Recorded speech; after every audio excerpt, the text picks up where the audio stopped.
Hey guys, how are you all? Welcome back to my channel. Today we will see what if Naruto becomes a ramen chef. Naruto for dead. If you enjoy, then please like, share and do comments. The old man Hokage stood smiling in front of the 10-year-old boy. The boy with sun-kissed hair sat in a red velvet seat in front of the Hokage's desk. So young and yet already one the most powerful shinobi in Fire Country. Nobody would have guessed that the Nine Tails chakra would have almost completely merged with his body in such a short time. Thought the old man. The boy's eyes were calm and calculated. He was always on guard, just like he was trained to be. He wasn't a cold person, no, he was just professional. Naruto, said the old man, you are only 10 years old and are already at a point in power that is considered Kage level. The boy stared at him with a small modest smile. He bowed his head in thanks. The old man continued to smile. Time and again you have proven yourself, and I have seen with my own eyes that you are a natural leader. You may have never been to the academy or taken a single exam to give you a rank, but the fact of the matter is you were trained by the best, Jiraiya and myself. The council has agreed that you are ready for this, to be our next Hokage. The old man let his words sink in. It was clear to see that the boy was honored in every respect of the word. I don't know what to say, thank you, said Naruto. However, before it is official, I have one more assignment for you, said the old man. You and Kakashi's Anbu squad are to go to our borders and eliminate a group of rockmen. They are all highly skilled, the 7 that there are said to be the strongest in Earth Country. The boy nodded in confirmation. Very well, I will leave immediately. The Hokage now stood in front of his tower, a group of Anbu behind him. He stared out to the road and saw the small figure making its way towards them. Naruto stepped forward, his Hiat, SP, adorned proudly on his forehead. He wore a tight black shirt and ninja pants. On close inspection one could see that his body was conditioned better than even some of the Anbu. Well, you have your orders, go, ordered the Hokage. They all nodded and left in a flash. The Hokage watched their retreating forms and got a strange feeling in his gut, but he chose to ignore it. He looked at the boy and thought, he will be the youngest Hokage in history. Already he has surpassed me, and I was said to be the greatest of the Hokage. Well, the 4th was in a league of his own, much like Naruto, I suppose. Oh well, like father like son. 2 days had passed when the Hokage received word that the group was on their way back. He as well as several renowned members of the council stood at the gates waiting. They looked out onto the road and waited. It took a couple of minutes, but then they saw one figure make his way forward. The figure reached the gates before the other squad members came into view. The Hokage as well as the council looked at the one figure that was now walking towards them. His entire body was covered in blood, none of it his own, and only a speck of his sun-kissed hair showed. His eyes were shadowed by his bangs as he made his way forward. The old man smiled. He could count from here that all members of the squad were walking towards them from a distance. He looked back to the boy who was now walking slowly towards him. I trust all went well. He was cut off as he saw Naruto take off his Hiat. He walked directly in front of the man, not showing his eyes, as they remained hidden in his hair. He took the old man's hand and placed his Hiat in his hand. I quit, said Naruto. He didn't wait for the man to respond and just continued to walk forward past all of them. Not saying another word, he went towards his home, and away from his shinobi career. The rest of the squad made its way towards them. All the members were completely unharmed. Kakashi, what happened? Asked the old man, still in a state of shock. The council listened as well, for they had just heard their future Hokage quit his life as a shinobi. Naruto was brilliant, sir, said Kakashi. He as well as the rest of the Anbu were clearly oblivious to the fact that Naruto had just quit. Somehow the rock knew we were coming and had an ambush set for us. There were over 200 nins, sir. Naruto took them all out single-handedly, even the 7 we were assigned to kill. Did anything happen to Naruto? Asked the old man, staring at the blood-covered Hiat in his hand. No, well, he was awfully quiet on the way back. He didn't stay with the group, always a bit ahead of us. Why? Asked Kakashi. Because unless both I and the rest of the council heard incorrectly, Naruto just resigned from being a shinobi, said the Hokage, as well as being our next Hokage. All those present could only stare out at the distant form of a blood-covered boy. The Hokage closed his eyes and a single tear fell down one. Naruto, what happened? 5 years later. "Oh, please let me help you, Naruto-sama," said a very attractive brunette. Her cleavage was all but bursting from her incredibly tight bikini. "No, let me massage you shoulders, Naruto-sama," said an equally attractive redhead. Girls, you can both do it," said Naruto. A huge perverted grin was on his face, as well as a tremendous blush. "Yay, we love you, Naruto-sama," shouted out both girls at the same time. "How can we repay you?" Naruto began laughing with joy like an idiot. "Oh, I'm sure I will think of something." "Naruto," shouted out a figure. "Wake up, you lazy idiot." A 15-year-old boy with sun-kissed hair woke up from atop some bags of flour. He wore a large straw hat on top of his head and wire-frame purple-shaded sunglasses that didn't even cover all of his eyes. He had on a tight white muscle shirt and on top of it a loose bright orange button-up shirt that wasn't buttoned up. He had tan shorts on that were torn near the bottom and sandals on his feet. Black bands adorned his wrists and ankles. He had rather long hair done back in a ponytail that went down his neck. Everything about him screamed one thing: lazy. And yet his body was what most people in their early 20s only dreamed about. The old ramen vendor couldn't figure out for the life of him how such a lazy boy could work out enough to be blessed with the body he had. He rubbed his eyes lazily. "Oh, good morning, boss," said Naruto with a yawn. Naruto sat up with his legs crossed and reached over and grabbed a bottle. He poured himself a glass and began to drink. "You want some sake, boss?" asked Naruto in a lazy tone, holding the bottle out. A vein appeared in the old man's balding head. "I don't believe you," he shouted. "When we first met you begged me for a job, you said you would work harder than anyone I'd ever seen. But look at you, half the time you're asleep and the other half you're drunk." Naruto began to yawn. Boss, you need to relax, I don't want you to die on me from stress," said Naruto. "I swear to you, if it wasn't for the fact that when you do work you make the best damn ramen I've ever tasted, you would be fired," said the old man. Naruto began waving his hand as if saying go away. "But the fact is I do make the best ramen, so why bother arguing if you're not going to fire me?" said Naruto as he took another sip of his sake and refilled his glass. "I can't believe the Hokage gave you special treatment and allows you to drink that stuff. You're only 15, for heaven's sakes," said the old man. Naruto held his bottle tighter and began to rub his cheek against it. "Well, if I didn't have this gift from heaven I would probably go psycho and kill everyone," said Naruto as he began to laugh at his joke. The old man began to laugh nervously, wondering if it really was a joke. He took a couple steps back just in case. "Well, enough of my break, time to get to work," said Naruto, standing up. He was already in the kitchen. He slowly walked over to where a huge pile of dough lay. His face instantly became serious as he began to work. In a matter of minutes he had one of the most perfectly prepared ramen dishes ever made in front of him. "Voila," said Naruto. He grabbed the bowl and put it on the counter. A very attractive woman came up and grabbed it. Naruto smiled, as she was about to pay for it. No miss, I can't allow you to pay for that, it wouldn't be right." The woman looked up at him surprised. "But what do you mean I must pay for it?" she said. "Your beauty is payment enough," said Naruto. A blush rose on her cheeks as she quickly took the ramen to her seat. She was with a man that appeared to be her boyfriend. "Mom, I want a bite of yours," said a boy in his seat next to the woman. Scratch that, the man next to her was her husband and he was now glaring daggers at Naruto.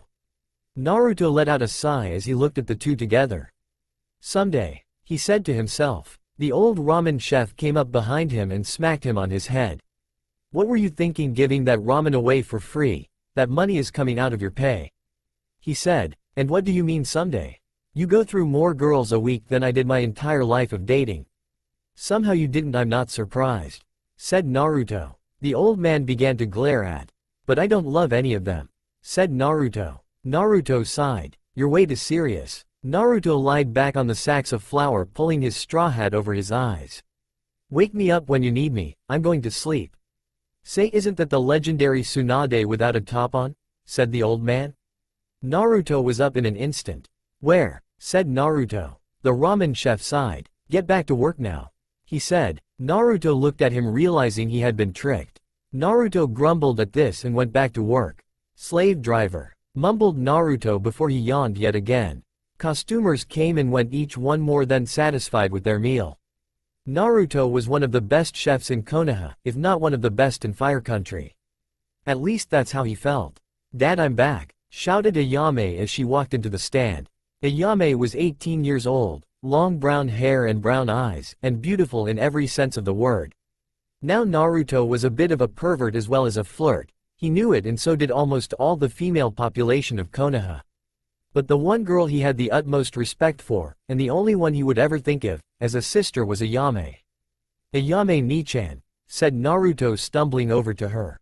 "How was your journey? I trust everything went well." "Naruto-kun, you're drunk, aren't you?" said Ayame.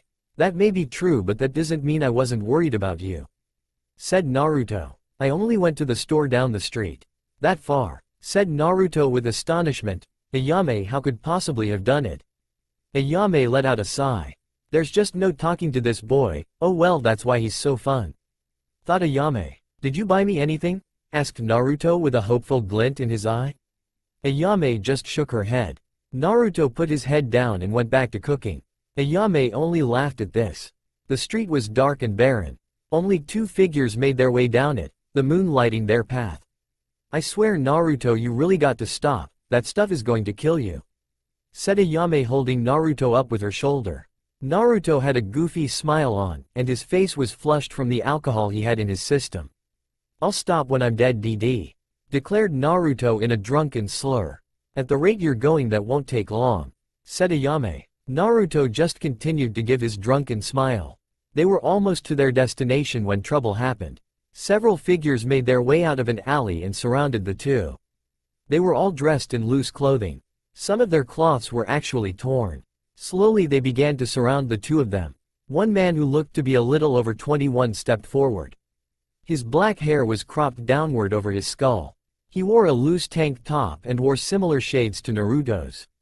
"Hey beautiful," said the man, "how's about you play with us for a bit?" "Play?" said Naruto in a drunken stupor. "Ayame Nichan, you've made friends. This is wonderful." Naruto then put his arm over his eyes and began to cry. "Why didn't you tell me? I thought we were friends." The men of the gang began to smile. The boy that was with the girl was drunk.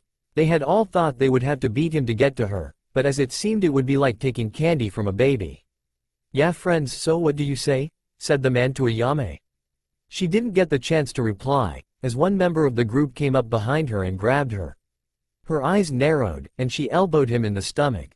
He let go of her and doubled over. She then planted a kick to his face, sending him to the ground unconscious.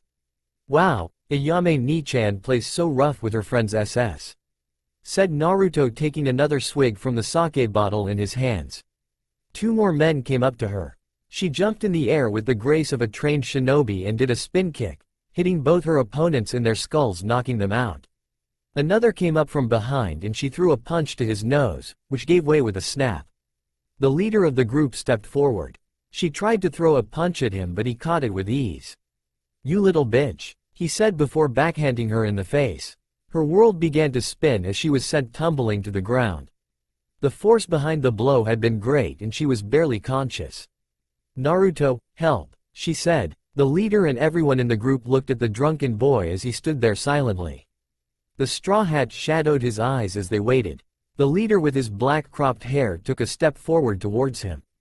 "And what is this girl's little hero going to do?" He was cut off as he heard a sound coming from the boy. He bent down slightly and took a look. Naruto's eyes were closed and his mouth hung open. Loud snores could be heard escaping from his mouth, and drool began to travel down his chin. Everyone present sweat dropped, especially Ayame. "Naruto," she said, embarrassed. The leader gave a loud laugh as he turned around and looked at her. Were you really thinking he could help?" said the man, unable to contain his laughter. He let out another howl that he called a chuckle, and was about to make his way forward when something happened. An open palm backhanded him in the side of his head, sending him flying into a wall, knocked out on contact. "Oi, what's the big idea?" shouted out the blonde drunk. Naruto stood there looking pissed, his face still flushed from the sake. "I was sleeping and this ass starts laughing loud enough to break the sound barrier." The people present stared out in silent shock. As Naruto began to whine, "And I was having such a nice dream too." Naruto looked around the area at everyone there. "Where am I? Who or all you people?" he shouted. He began to stumble forward, drunk as a fish.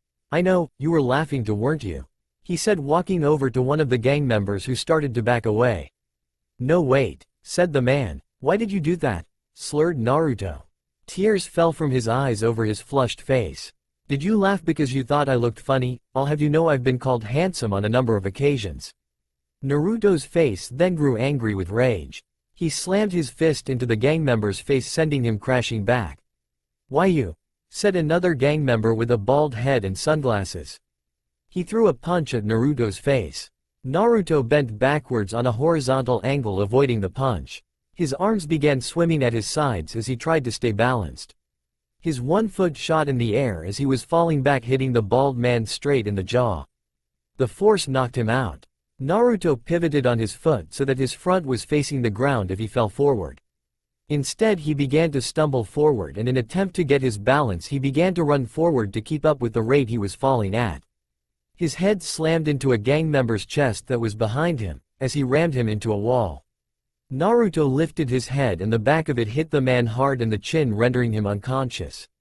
Naruto clutched the back of his head with both of his hands. "Ow, that hurt." Naruto stood up again and looked at the remaining men as they took what looked like fighting stances. Another drunken goofy grin came on Naruto's face. "So you want to fight?" he slurred. "I have to warn you, great fighting, GG master RRR." Naruto began to take several posses as if going through fighting stances. He rushed forward at one of his opponents at surprising speed, but tripped and began to somersault towards him instead. When he reached him, he immediately sprung upright. He was still dizzy and had rolled too much, so he appeared off balance. His forehead slammed into the man's nose. He then shoved both his wrists into the man's ribs, which was the only indication that Naruto had done that to attack. Naruto spun around and was greeted by another man. The gang member threw a punch at him. Naruto bent backwards and landed on his knuckles. He then kicked the man in the stomach with his right foot. The man doubled over and Naruto hopped off his right foot and kicked him with it. Naruto began to roll on his body towards another member. The man looked scared and didn't know what to expect. Naruto stopped rolling right in front of him, his eyes spinning in spirals. "So dizzy," said Naruto. The man smiled and lifted his foot in the air to take a step forward. However, at that moment Naruto began to roll again, taking the man's foot out from underneath him. The man's rear end was still sticking up in the air. Naruto got up from behind him and looked at it. He smiled. Never show your back to your RR opponent," said Naruto, as he kicked the man's butt hard. The gang member sailed across the ground face first into a stone wall. Naruto righted himself and looked around. He blinked and then looked at Ayame, who was getting up off the ground.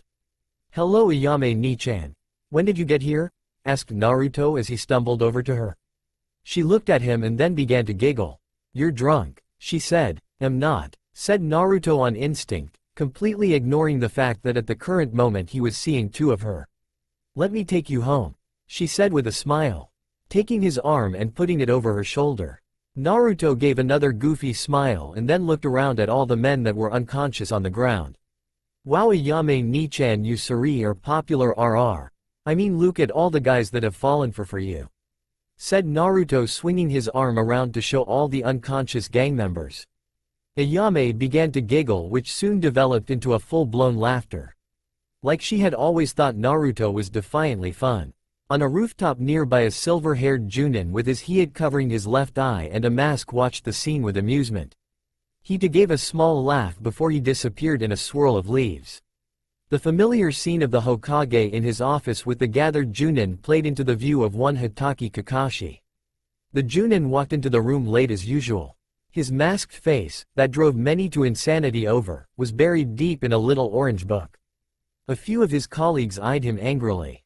"Well, now that you have arrived, I guess we can begin the team registration," said the Hokage. Kakashi only paid minor attention to the old man as he named some of the teams.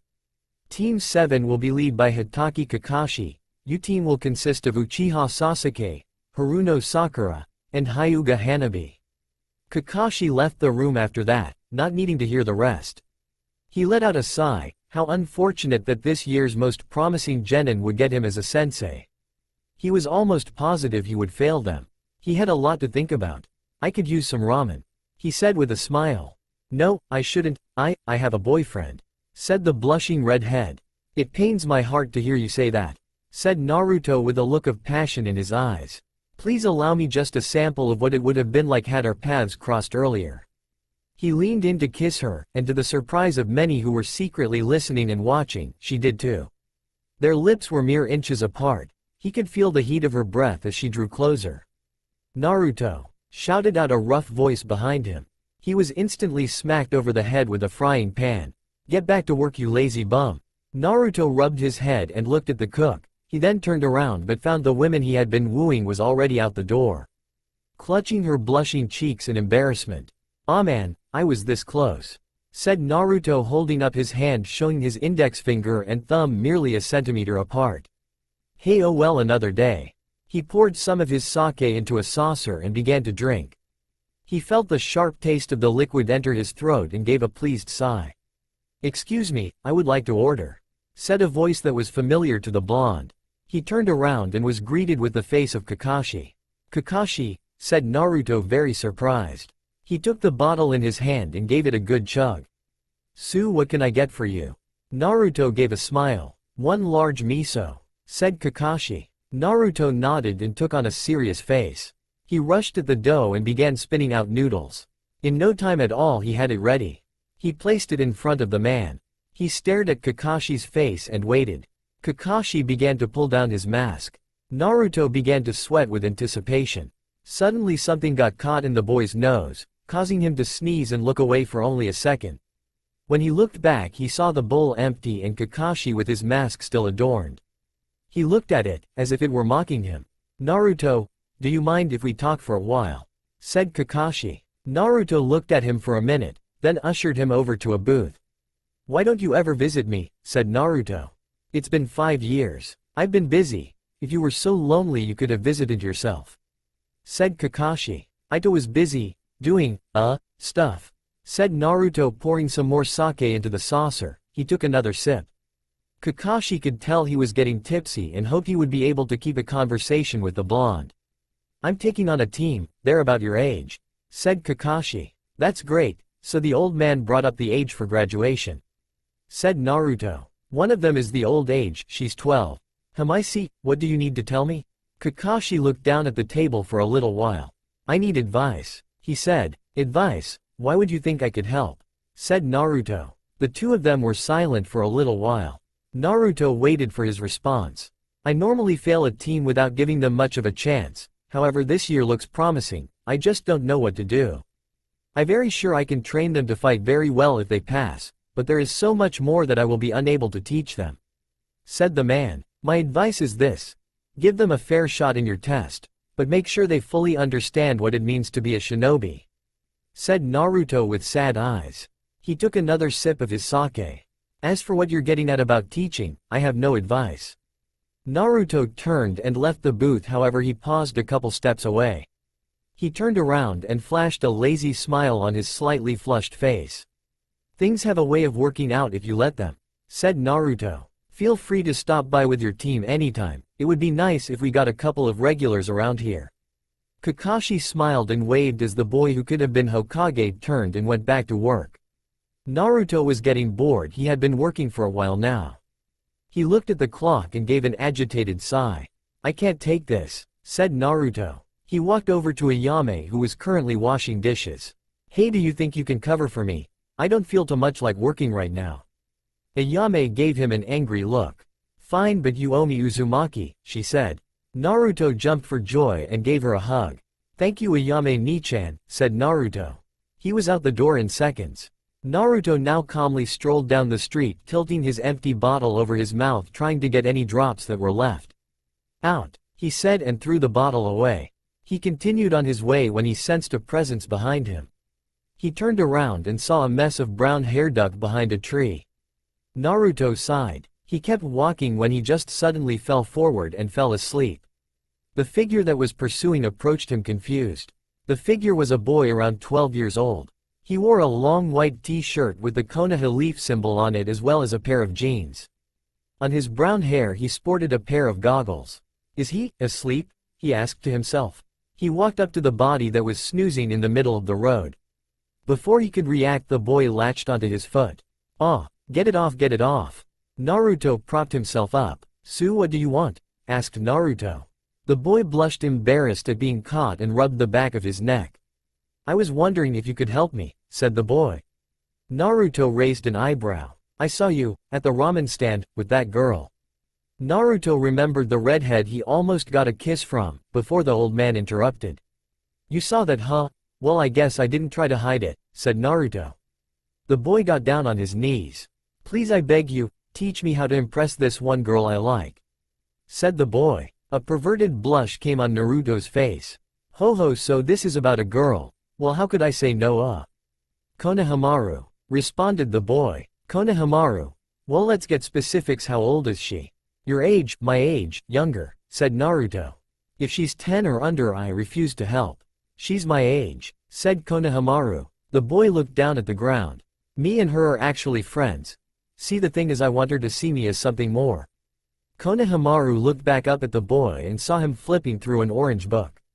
I think I can help you. I remember a similar situation between the characters Rei and Kyo, and what a situation it was is, said Naruto with a perverted grin on his face. Well, let's get to work. Konohamaru blinked as if realizing something. Are you drunk? Asked Konohamaru. Thanks for reminding me I need to go buy more sake, said Naruto. Don't worry, I'm only a little tipsy right now, so I can still help you. Konohamaru seemed to think about the situation. He then remembered Naruto with the red head. Fine, teach me how to do what you did today. I doubt no matter what you do that she will actually go out with me, but maybe I can get her to give me at least one kiss. Speaking of her, may I ask what her name is? Said Naruto. Hitomi Moegi, said Konohamaru. Alright, let's introduce ourselves. I am Hitaki Kakashi and I don't want to tell you anything else, said Kakashi with a smile. Okay, who's next? You, Pinky. I am Haruno Sakura. What I like is, or rather who I like is. She squeals for a second. As for my dreams, well, oh my, I couldn't. Her face is blushing furiously in between her hands. Right, you Hyuga go, said Kakashi. My name is Hyuga Hanabi. I like training. My dream is to gain the title of heir over my my less talented sister.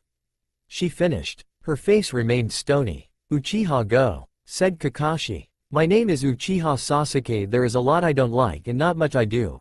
My dream, no, my ambition is to revive my clan and kill a certain man, said Sasuke. Well, okay, meet me tomorrow at training ground 7 and 4 a.m. sharp, said Kakashi. There you guys will be given your final test.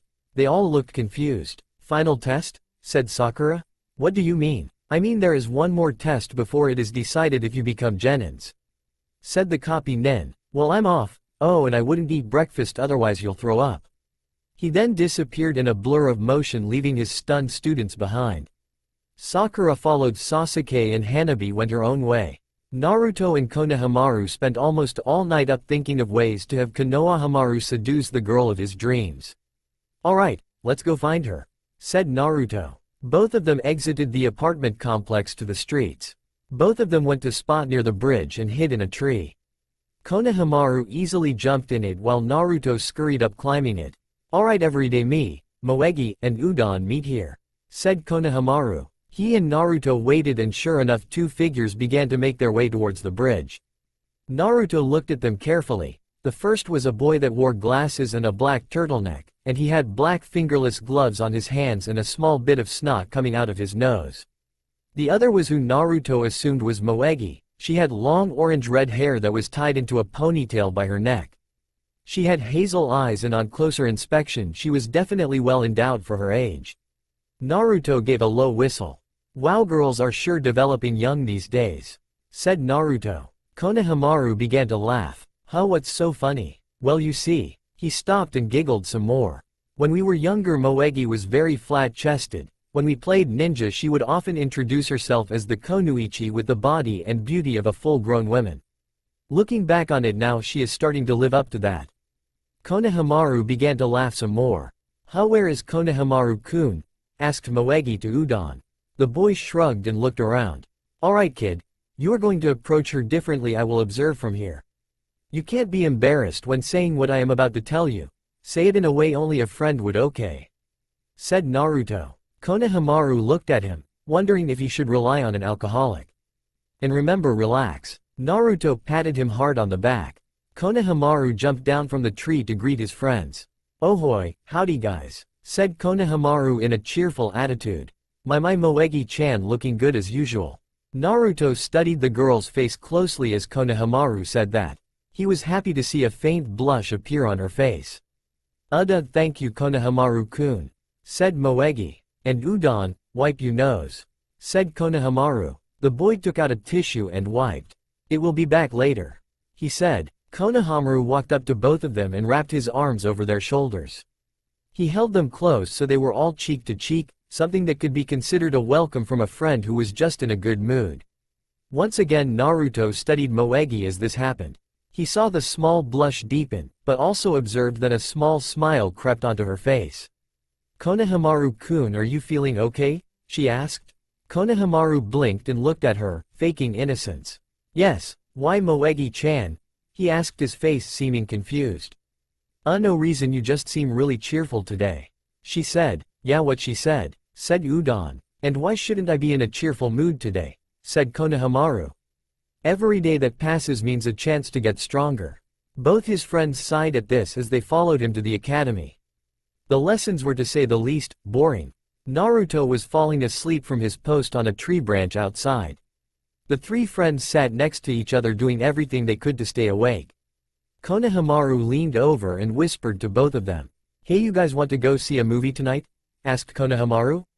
"Oh god, do I? I've been so bored lately," said Moegi. "Can't, it's Thursday, you know what me and my family do on Thursday," said Udon. "Oh yeah, I forgot, sorry," said Konohamaru with an apologetic look on his face. However, on the inside he was smirking. Truth was, he knew exactly what day it was and was counting on the fact that Udon wouldn't be able to go. "It's okay, you two can go without me." "Okay, if you're sure Udon-kun," said Moegi. The class ended a couple hours later. Konohamaru secretly wondered if Naruto was still waiting in the tree. Udon left the two of them to go home to his family and do it. Moegi left for home to change quickly, then she came back. His parents are so cruel for making him do it with them. I know how it sounds, perverts, but it's not that it, said Moegi. "Tell me about it, so what movie do you want to see?" Moegi got stars in her eyes and Konohamaru instantly regretted asking. They ended up seeing a chick flick, at least in his opinion. However, to his immense luck, he had fallen asleep during the film and his head ended up resting on Moegi's shoulder. It surprised him when he woke up to find it still there. The two of them exited the theater and walked home. It was already dark out and the streets were eerily quiet. Konohamaru observed the scene cautiously, and was rewarded for his caution by being able to duck under a fist that came around a corner. Before either of the two knew what they were surrounded. "Well, now what have we here?" said a figure from the shadows. He had greasy black hair that cropped over his skull as well as a huge bruise on the side of his face. "She's a bit younger than I like, but still she'll do." Konohamaru put his arms out in front of her to keep her safe. They all slowly closed in. The leader gave a small wink to Konohamaru that went unnoticed by Moegi. All of them jumped in the air at once to tackle them. Konohamaru could see how slow they were moving, did a spin kick hitting all of them in the face. One got up after the hit and grabbed a hold of Moegi. He had caught her by surprise, which was the only reason she was caught at all. He took out a knife and held it to her neck. Konohamaru instantly stopped. "Isn't that taking it a little far?" thought Konohamaru. The man once again winked at him, giving Konohamaru the okay. Konohamaru rushed forward at speed that surprised even him. He was on the man in a second, quickly disarming him. He then delivered a kick to his face, sending him back. All the men got up and ran off. "Yeah, that right, you better run," said Konohamaru. "What was that?" said an angry-looking Moegi. What do you mean?" "I mean, what was with that horrible acting? They let you win, did you plan this?" She had a look that promised doom to him. He looked down at the ground and sweat dropped. Yes," he said. She gave a HMMPH and stuck her chin up. "And may I ask why?" she said.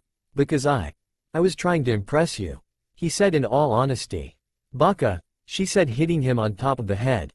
"You didn't need to do this." Once again he looked down at the ground, ashamed. If he had looked up he would have seen her features soften. Before he knew it, he felt something wet on his cheek. He looked up and saw a blushing Moegi take a step back from him. Maybe next time you should just ask me out, she said. He looked very surprised at this as she walked away. He put his hand to his cheek and started grinning like an idiot. See, our plan worked, said Naruto coming out of a bush. Konohamaru instantly got an angry look on his face and slammed his fist onto the boy's head. OWW, what was that for? Asked Naruto. Plan nothing, you didn't help at all. I should have just asked her out instead of wasting my time fighting those goons you threatened, he shouted.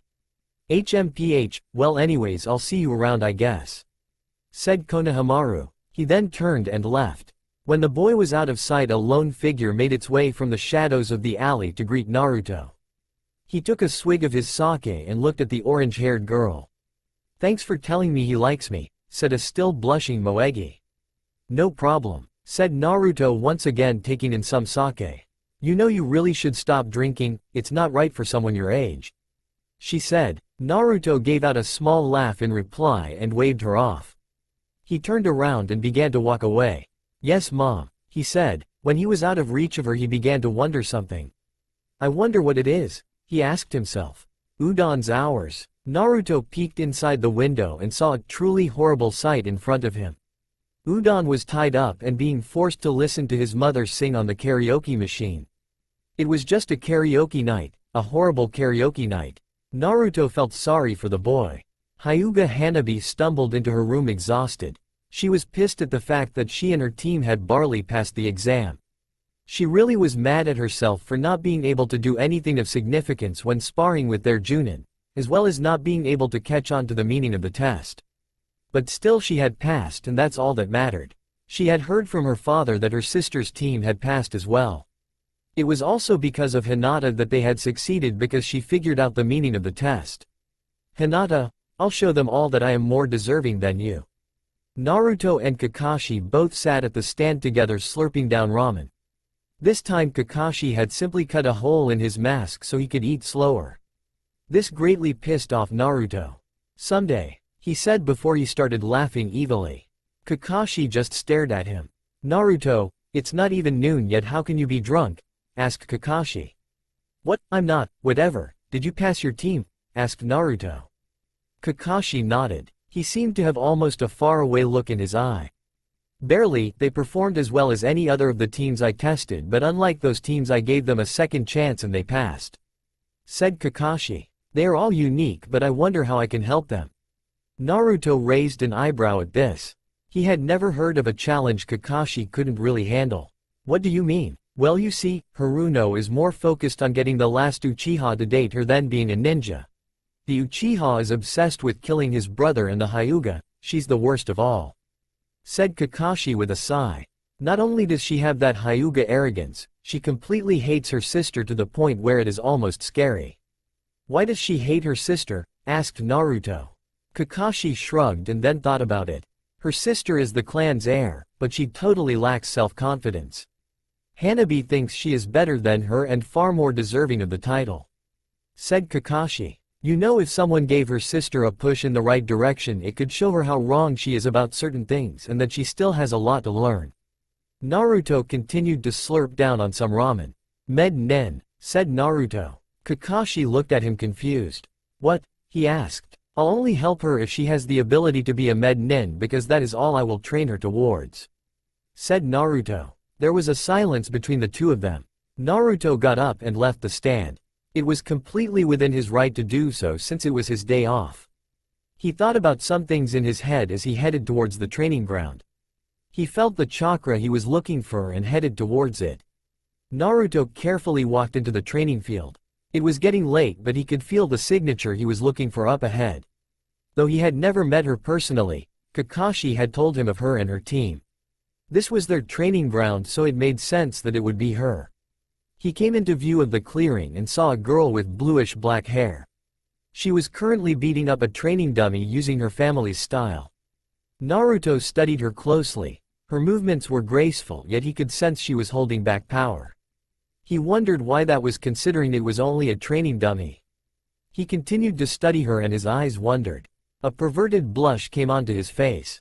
She tried to hide with that large coat of hers, but Naruto could see. At the age of 15 she has a D cup, thought Naruto. She turned around and looked at him with large white eyes. Who or why you? Said Hinata. Naruto looked in her eyes and could tell she was slightly worried about him. Nervous and shy, thought Naruto. He put on a huge goofy smile and walked towards her. Greetings Konuichi-san, said Naruto in a cheerful voice. Hinata seemed a little surprised at his greeting. Naruto had expected that much. He currently gave off a presence that was completely unthreatening. And may I ask what you are doing on this fine day? Said Naruto. Training, said Hinata in a hesitant low-tone voice. Oh, I see, care to take a break and join me in a drink of sake? SSS sorry, I'm FIF 15. She stuttered out. As am I, but I guess you don't have to drink if you don't want to. Said Naruto sitting down in front of her cross-legged. Excuse me but who are you? She managed. Me? Said Naruto pointing at himself. He then brought his hand to his chin and closed his eyes in deep thought. I am, the world's greatest ramen chef. Uzumaki Naruto. Hinata's eyes widened slightly. His introduction had caught her completely off guard. And you are Hyuga Hinata, correct? He asked. She gave a nod. Well then. Naruto got up. His presence suddenly seemed much darker. His large straw hat covered his eyes and blackened his face. He was by her side in a second. She closed her eyes in shock, but then she felt the rather fast pats on the back he was giving her. This is when you say it's nice to meet you, Naruto. He laughed. She looked at him a little surprised. There was once again no ill air around him. So sorry, it's very nice to meet you. She said. There you go. That's how you greet someone. He said, not stopping from patting her on the back. Sorry bu, but may I ask what you want? She said. Why to gaze up at the stars with a beautiful girl? Said Naruto. Her face turned a tremendous shade of red in seconds. Of all the things she thought he would say, that was not one of them. Just kidding. She let out a sigh and her blush faded. There are no stars out tonight. Her face became red again at what he had implied. Oh, she said. Actually, what I am here for is much more complicated. Said Naruto. She looked at him confused. I have a friend who is currently training your sister, and through a strange series of circumstances he wants me to help train you. Hinata became even more confused. But you are just a ramen chef? She questioned. No, you're wrong, said Naruto, adopting a lazy but more serious tone. Hinata looked at him curious. I am the world's greatest ramen chef. She sweat dropped and looked at the ground. I am very so RRY, but I don't see how you can help. She said. You hold back in your blows. Stated Naruto, taking a sip of his sake saucer. Hinata looked up at him, her eyes wide with surprise. Your style is graceful and perfect, but you are moving slower than what you are actually capable of. You hold back because you are afraid. Her big white eyes filled with shock. How did you, who are you? Asked Hinata. I told you, I am Uzumaki Naruto, world's greatest ramen chef. Said Naruto. You don't like hurting people, Sue? How would you like to save them? What do you mean? She questioned. Naruto took a scroll out of his sleeve and threw it at her. There are some medical techniques in that scroll. I will help you learn them, as well as help you with a taijutsu style that flows perfectly with your juken. Said Naruto. Well, now I'll be going. Wait, aren't you going to help me train? Asked Hinata. Naruto froze up solid in mid-step. He slowly turned his head to face her. Why, you mean right now? Said Naruto. Hinata gave a confused nod. Naruto fell to his knees and crawled over to her. Tears now in his eyes.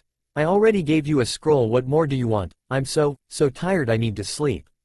Please allow me rest. Oh okay, said Hinata. Naruto was off the ground in a blink. Well then, as I said, I'm off. Said Naruto. A few rules. 1. You train everyday in this period. As a new genin, your sensei should let you off at about noon, that is when you will meet me here. 2. Train in this on your own if I cannot help you. 3. You tell no one. Even my father? She asked. Naruto gave her a shocked look. Especially your father, he shouted. Well, now that's it. He left the way he came down the path. Hinata just stared at his retreating form. She could see from there he was drinking sake. What have I gotten myself into? She asked herself and went home. Home was not one of the kindest places for Hinata. She was the weakest in her clan, but also at air. On a good note, many of the branch members were nice to her, but that was as far as it went. She was a failure in her father's eyes, but at the end of the day, she was happy. Truth was, it wasn't really a bad life for her. She was never abused, except in training, and that was due to her own self-confidence. She looked at the scroll gripped in her hand. A chance to be stronger, she said to herself. She walked down the halls of her mansion towards her room. She bumped into her sister as she came around the corner. She looked at Hanabi and saw her eyes narrow. It was no secret to Hinata that Hanabi hated her. Truth was, it was probably the only thing that made her sad. She unconsciously gripped the scroll in her hands tighter and walked into her room, closing her door. She was up most of the night studying. Naruto woke up with his head pounding. What did I do last night, he thought. He slowly rose from his bed to greet the day. His apartment, to say the least, was huge. Nobody lived in the building, so Naruto knocked out the walls to all the different apartments in the building and joined them together. His eyes were heavy as his feet walked across the cold floorboards. He sneezed a few times. It was obviously cold in his apartment. He walked into his bathroom and took a hot shower, something that instantly woke him up. He walked over to the bathroom mirror and began to brush his teeth. As he was brushing, he noticed something in the mirror. On his right shoulder there was some kind of red mark. He washed out his mouth, then looked down at his shoulder. His eyes widened in horror. On his shoulder was a red heart-shaped tattoo. I got a tattoo. I got a tattoo, shouted Naruto as he started to cry. He looked at it again and noticed somebody's name inside it. Who the hell is Anko? Across town, a purple-haired woman, still recovering from her own hangover, was looking at the new piece of body art that now marked her arm. Who the hell is Naruto? She shouted. Naruto walked towards the ramen stand, rubbing his arm. After finding his new addition, he immediately ran to the tattoo shop and had it removed. It hurt a lot. However, he took off the bandage and found it already healing. The fox had died the day he fully merged with Naruto when he was 7. However, due to the tremendous amount of chakra now contained in his body, if he simply allowed a little to seep out of him, any wound he had would begin to heal. The day was sunny, but there was something more to it. A sense of peace was around the village. Naruto secretly wondered what it was, because something was definitely quieter. He walked into the ramen stand and got his answer. Ayame Ni-chan. Where's your dad? He asked. He's on that trip he goes on every 5 years or so, said Ayame. He won't be back for months. Naruto had a look of absolute astonishment plastered on his face. He then looked at the sky and put his hands together. Thank you, he said. Finally, the old man had taken a vacation and was out of his hair. No more do this or do that. He was a free man. He could sleep in the kitchen without rudely being woken up. Ayame just looked at him and her face fell. Naruto, you and me are now in charge of the stand, you'll have to work twice as hard, she said, and any peace that seemed to have been in the day shattered before Naruto's eyes. No, he said in a depressed voice. He crawled up in a corner and started to cry. Is this revenge, old man? You had this planned from the beginning, didn't you? No sulking, shouted Ayame as she slapped him over the head with a frying pan. Naruto now had a large bump growing on his head. He looked up at the girl who had done it and saw an image of her father overlap her. No, screamed Naruto as he began throwing random objects at her to keep her away. Stay back, comedic tears were streaming down his face.